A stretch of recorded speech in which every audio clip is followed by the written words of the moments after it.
Hello and welcome to my channel.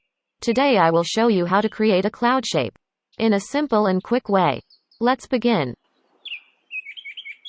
Select no stroke. Change the color using this code. Select rectangle tool and drag the shape across the whole artboard. Let's use the ellipse tool. Click and drag while holding shift to create a perfect circle. Click and drag while holding Option or Alt to make a copy. Make sure to have your smart guides active by going to View menu. Copy it 2 more times. Click and drag to select everything. Swap the stroke with fill. Now go to Pathfinder and unite.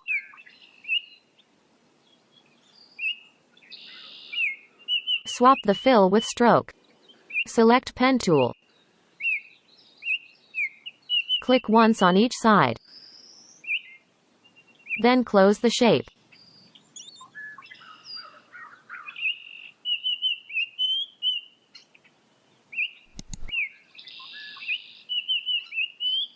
Project complete. Congratulations. If you made it until here, don't forget to like, subscribe and turn on the notifications bell so we can meet again. Thank you and see you around.